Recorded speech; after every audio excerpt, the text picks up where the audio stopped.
तो जिन स्टूडेंट को यार 18 फरवरी का हिंदी का पेपर देना, उनके लिए वीडियो बहुत इंपॉर्टेंट। देख सकते हो आज आपको तीन सबसे महत्वपूर्ण क्लास 12 हिंदी के पेपर में पूछे जाने वाली तीन सबसे महत्वपूर्ण कहानी बताने वाले। बहादुर कहानी, पंचलाइट कहानी, लाठी कहानी। ठीक है, तीनों कहानी अगर आपने तैयार कर ली तो 5 नंबर आपके एकदम पक्के हो जाएंगे। केवल तीन कहानी तैयार कर लो, इसके अलावा पेपर में कुछ भी तैयार करने की जरूरत नहीं है। ठीक है, देख सकते हो जैसे छठवां प्रश्न है, बहादुर अथवा लाठी कहानी के उद्देश्य को अपने शब्दों में लिखिए।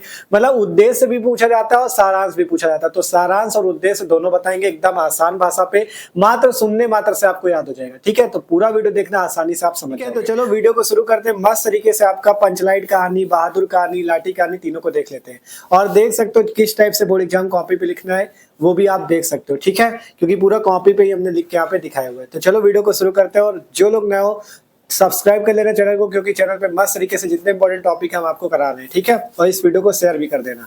देख सकते हो आपको बोर्ड एग्जाम कॉपी पे सेम इस तरह लिखना है जैसे हमने सबसे पहले ऊपर डाला प्रश्नोत्तर संख्या 6, बहादुर कहानी का सारांश। लेखक का नाम याद रखना, बहादुर कहानी के लेखक का नाम है अमरकांत। क्या नाम है? अमरकांत जी। अब इस कहानी को एकदम ध्यान समझना, बहुत आसान कहानी, सुनने मात्र से याद हो जाएगी। देखो आपसे कहा था एकदम कि ट्रिक से आपको सिखाएंगे पूरा, तो ट्रिक का मतलब बस यही आपको समझना है। यहाँ पे जितनी बातें लिखी है इसको रटना बिल्कुल नहीं है, आपको केवल समझना है और समझ गए ना तो आसानी से आप अपनी भाषा बना के लिख सकते हो। और कोई बहुत बड़ा नहीं लिखना होता, केवल 80 शब्दों में लिखना है। तो इस कहानी को केवल समझ लो और 80 शब्दों में अपनी भाषा में जो बना के लिखोगे वही आपका सही है। ठीक है, तो चलो एकदम आसान भाषा पे देख लेते हैं। हमने सबसे पहले बहादुर कहानी पे लिखा कि अमरकांत जी द्वारा लिखित कहानी बहादुर एक मध्यम वर्गीय परिवार में नौकर के साथ परिवारजनों द्वारा किए गए अत्यधिक कटु व्यवहार की कहानी है। मतलब एक मध्यम वर्गीय परिवार में क्या था, उन्होंने एक नौकर रखा था बहादुर, तो उसी की कहानी है ये। ठीक है, लेखक ने स्वयं को कहानी का पात्र बनाते हुए कहानी की आत्मकथात्मक रूप से रचना की है। मतलब जो अमरकांत जी लेखक है उन्होंने इस कहानी में खुद को भी पात्र बनाया है और अपने घर की ही बात एक तरह से बताई है। ठीक है, इस कहानी में बहादुर एक नेपाली लड़का है जो अपने माँ के कटु व्यवहार के कारण घर छोड़कर भाग आया है। मतलब बहादुर नाम का एक लड़का है जो कि उसकी माँ उसको बहुत मारती पीटती थी, तो उसके कटु व्यवहार से वो अपना क्या घर छोड़ के भाग आया है। ठीक है, लेखक उसे, जो अमरकांत जी हैं, लेखक उसे अपने घर में नौकर रख लेते हैं। लेखक की पत्नी निर्मला, लेखक की पत्नी का नाम याद रखना निर्मला। लेखक की पत्नी निर्मला और उसका परिवार पहले तो बहादुर के प्रति अच्छा व्यवहार करते हैं, लेकिन धीरे धीरे कठोरता बरतने लगते हैं। पहले नौकर जब बहादुर आता है पहले उसके साथ बहुत अच्छा व्यवहार करते हैं, लेकिन बाद में धीरे धीरे उसके साथ कठोरता बरतने लगते हैं। वह घर का सारा काम करता है लेकिन फिर भी उसे गालियां ही सुनने को मिलती हैं। लेखक की पत्नी और उसका बेटा तो मानो बहादुर को पीटने का बस बहाना ढूंढते रहते हैं। मतलब लेखक की पत्नी जो निर्मला है और उसका जो बेटा है वो क्या करता है, बहादुर को मौका पाते ही मारते पीटते रहते हैं, मतलब एकदम बहाना ढूंढते रहते हैं। ठीक है, फिर कहा गया एक बार मेहमानों के रुपए खो जाने पे, एक बार मतलब इनके घर में, लेखक के घर में मान लो मेहमान आए थे, तब उनके रुपए खो गए तो चोरी का नाम बहादुर के ऊपर लगा दिया गया। तो कहा गया एक बार मेहमानों के रुपए खो जाने पर जब घर वालों ने बहादुर पर चोरी का आरोप लगाया और उसके साथ बुरा व्यवहार किया, मतलब उसके ऊपर चोरी का व्यवहार लगाया, चोरी का मतलब आरोप लगाया और उसको मारा पीटा भी, बुरा व्यवहार उसके साथ किया, तो बहादुर बिना किसी को बताए अचानक घर को छोड़कर चला जाता है और उसके जाने के बाद घर में मातम छा जाता है, क्योंकि सभी को आराम की आदत लग चुकी थी। मतलब बहादुर रोज काम करता था तो आराम की सबको आदत लग गई थी, लेकिन अब बहादुर घर को छोड़ के चला जाता है। सभी घर वालों को अपनी गलती का एहसास होता है और वे पश्चाताप करते रहते हैं, लेकिन उन्हें माफ करने वाला बहादुर जा चुका था। तो एकदम सिंपल सी कहानी है। लेखक ने अपने घर में नौकर रखा था, पहले उसके घर वाले उसके साथ अच्छा व्यवहार करते थे लेकिन बाद में मारते पीटते थे, बाद में बहादुर घर छोड़ के चला जाता है। तो सिंपल सी कहानी अपनी भाषा में समझ सकते हो, एकदम 1-2 बार पढ़ना आपको तुरंत याद हो जाएगी और आसानी से बोर्ड एग्जाम कॉपी पे लिख सकते हो। तो ये बहादुर कहानी का सारांश है। सारांश भी कभी पूछा जाता है, कभी उद्देश्य भी पूछा जाता है, तो अब आपको बहादुर कहानी का उद्देश्य भी बता देते हैं। ठीक है, इसको स्क्रीनशॉट करना हो कर लेना, पढ़ लेना। ठीक है, अब बताते हैं बहादुर कहानी का उद्देश्य। ठीक है, बहादुर कहानी का उद्देश्य देख सकते हो, उद्देश्य भी एकदम आसान है। देखो हेडिंग सब उसी तरह पड़ी हुई है। हमने लिखा इस कहानी का उद्देश्य समाज में उत्पन्न वर्ग संघर्ष को मानवीय सहानुभूति द्वारा समाप्त करने का संदेश देना है। मतलब ये बात है कि इस कहानी से हमें क्या शिक्षा मिलती है, ये कहानी में क्या बताना चाहती है। तो इस कहानी का उद्देश्य समाज में जो उत्पन्न वर्ग संघर्ष को मानवीय सहानुभूति द्वारा समाप्त करने का संदेश देना है। मतलब शोषितों के प्रति मानवता एवं प्रेम का व्यवहार ऊंच नीच के भेद के कारण दिलों में पड़ी दरार को भर देता है। मतलब कहा गया कि जो ऊंच नीच का व्यवहार होता है, नौकर मालिक मतलब मालिक जो है नौकर के ऊपर ज्यादा बुरा व्यवहार करता है, वो सारी चीजें इस कहानी को बताने का उद्देश्य है। ठीक है, तो शोषितों के प्रति मानवता एवं प्रेम का व्यवहार ऊंच नीच के भेद के कारण दिलों में पड़ी दरार को भर देता है। बहादुर भी मानवीय स्नेह एवं संवेदनाओं का भूखा है। मतलब जो बहादुर था अपनी माँ के कटु व्यवहार के कारण मतलब अपना घर छोड़ के चला आया था, उसने सोचा यहाँ पे जाऊंगा तो यहाँ अच्छा व्यवहार होगा, लेकिन वहां भी बुरा व्यवहार हुआ। तो वही चीज कहा गया, बहादुर भी मानवीय स्नेह एवं संवेदनाओं का भूखा है। मालिक द्वारा पीटे जाने और प्रतिक्रिया स्वरूप उसके द्वारा घर छोड़ दिए जाने पर परिवार के सभी लोगों को पश्चाताप का अनुभव होता है। ये स्वयं को दोषी महसूस करते हैं। धनी और निर्धन का वर्ग भेद मानवीय भावना ही कम कर सकती है। मतलब धनी और निर्धन का जो मतभेद है वो आपकी मानवीय भावना ही कम कर सकती है। ठीक है, पूर्ण व्यवहार यहाँ से लेखक का मुख्य उद्देश्य दोनों के हृदय का परिवर्तन है और सबके प्रति सहानुभूतिपूर्ण व्यवहार बनाए रखने का संदेश देना है। बहादुर कहानी अत्यंत मार्मिक कहानी है। अमरकांत जी ने बड़े सटीक और सुंदर ढंग से कहानी को प्रस्तुत करके पाठकों के मन में एक बहुत ही अच्छी छाप छोड़ी है। कहानी कला के तत्वों की दृष्टि से यह एक सफल कहानी है। ठीक है, तो ये बहादुर कहानी सिंपल सा, मतलब क्या ये कहानी आपको शिक्षा देना चाहती है, उद्देश्य में लिखना होता है। तो बहादुर कहानी का उद्देश्य भी आसानी से हो गया। आशा करते हैं आपको समझ में आया होगा। स्क्रीनशॉट ले लो, पढ़ लेना एक दो बार। ठीक है, आप देखते हैं पंचलाइट कहानी के बारे में। अगली कहानी पंचलाइट कहानी, जो कि फणीश्वर नाथ रेणु जी द्वारा लिखी गई है। आप देखो ये कहानी भी बहुत ही मस्त कहानी, एकदम आसान कहानी। देखो कहा गया पंचलाइट फणीश्वर नाथ रेणु जी की आंचलिक कहानी है। कहानी में बिहार के एक पिछड़े गांव के परिवेश का सुंदर चित्रण प्रस्तुत किया गया है। इस कहानी में बिहार के एक पिछड़े गांव के जो परिवेश है उसके बारे में इस कहानी में बताया गया है।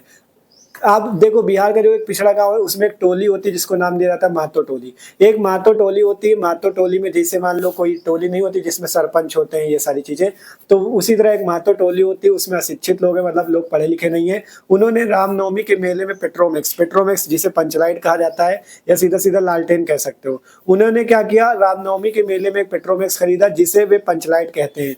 पंचलाइट को देखने के लिए टोली के सभी बालक, औरतें और मर्द इकट्ठे हो जाते हैं। ठीक है, मतलब पंचलाइट उन्होंने पहली बार देखा था, लैंप उन्होंने पहली बार देखा था। तो पंचलाइट को देखने के लिए टोली के सभी बालक, औरतें और मर्द इकट्ठे हो जाते हैं। सरदार, जो मतलब उसका सरदार होता है टोली का, सरदार अपनी पत्नी को आदेश देता है कि शुभ कार्य को करने से पहले, मतलब आज उनके यहाँ गांव में पहली बार पंचलाइट आई थी, उसको वो जलाते, तो उनके लिए वो शुभ कार्य था।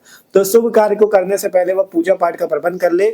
सभी उत्साहित है, परंतु समस्या उठती कि पंचलाइट को जलाएगा कौन। सीधे साधे लोग पेट्रोमैक्स को जलाना भी नहीं जानते थे। मतलब पंचलाइट ले तो आए गाँव में, पहली बार लाए थे तो उसको कोई जलाना ही नहीं जानता था। अब बात आई कि जलाएगा कौन। तो इस टोली में गोदन नाम का एक लड़का है जो मुंदरी नाम की लड़की से प्यार करता है। मतलब इस टोली में गोदन नाम का लड़का है जो मुंदरी नाम की एक लड़की से प्यार करता है। मुंदरी की माँ, एक मुंदरी की माँ है, मतलब ये मुंदरी से गोदन प्यार करता था। तो मुंदरी की माँ को पता चल गया था, तो मुंदरी की माँ ने क्या किया, जो सरपंच लोग होते हैं ना उनसे शिकायत कर दी थी गोदन की, जिसके कारण गोदन को सजा दी गई थी कि तुमको जाति से बाहर किया जाता है।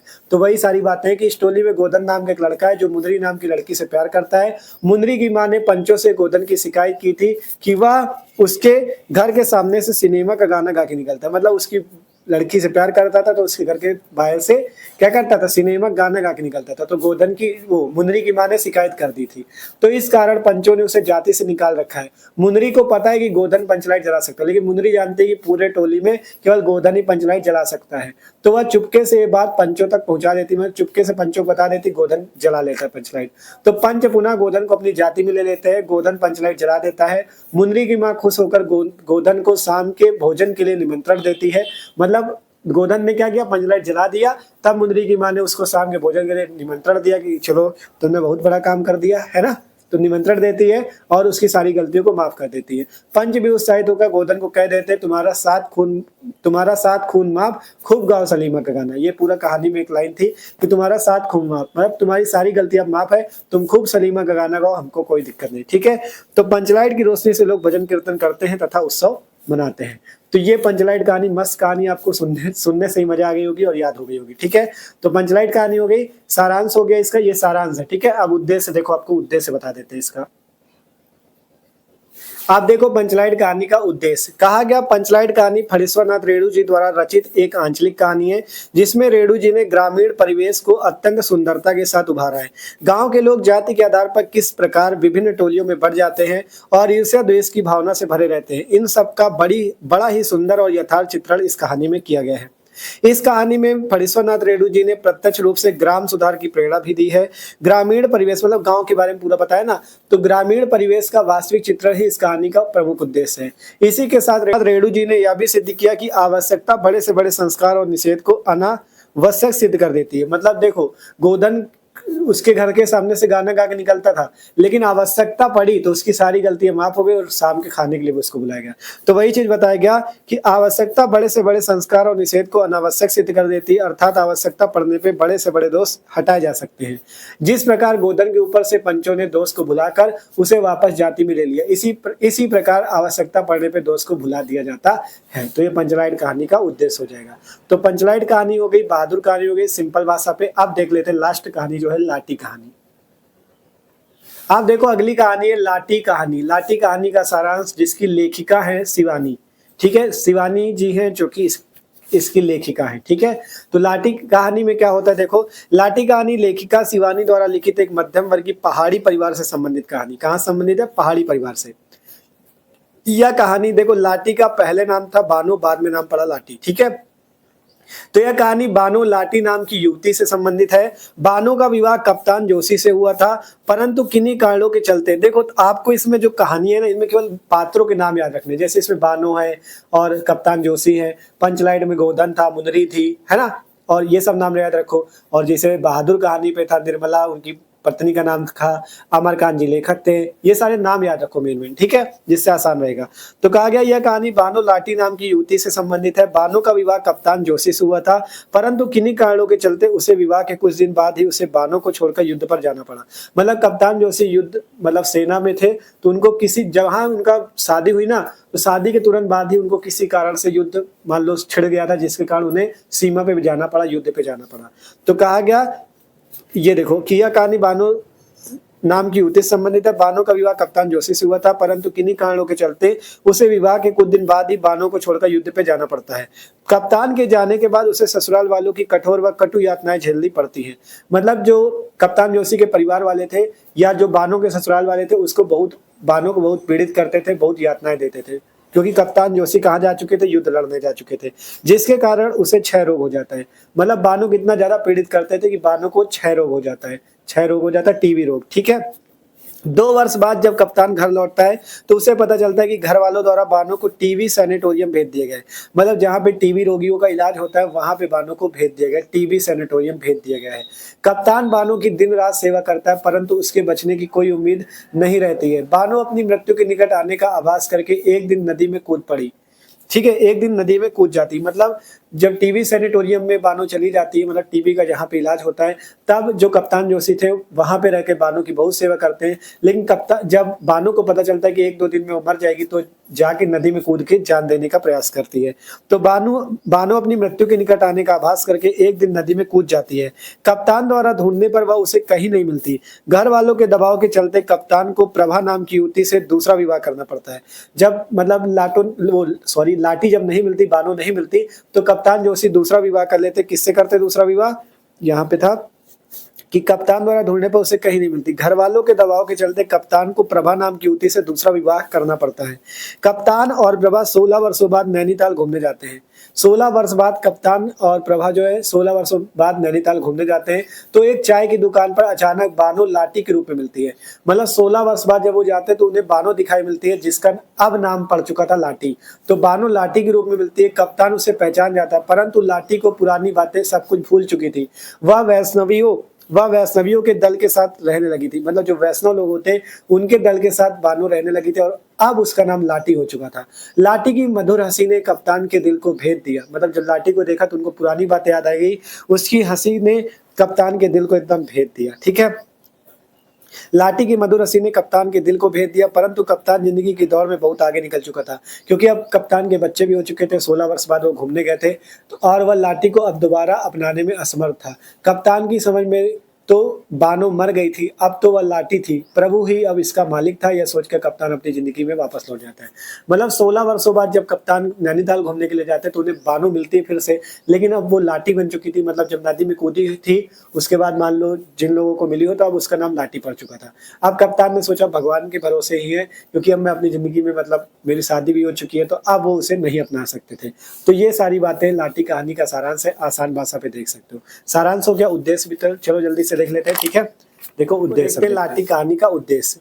देखो लाठी कहानी सुप्रसिद्ध लेखिका शिवानी द्वारा रचित घटना प्रधान व आदर्श प्रेम पर आधारित कहानी है। इस कहानी में लेखिका ने समाज की असंवेदनशीलता को अत्यंत सहज रूप से चित्रित किया है तथा साथ ही कहानी में मध्यम वर्गीय समाज में पति की अनुपस्थिति में रहने वाली स्त्री के जीवन की मार्मिकता को भी उजागर किया है। मतलब जब पति की अनुपस्थिति में ससुराल वाले पत्नी को मतलब उसी पत्नी को कितना ज्यादा पीड़ित कर रहे थे, ये चीज इसमें दिखाई गई है, ठीक है।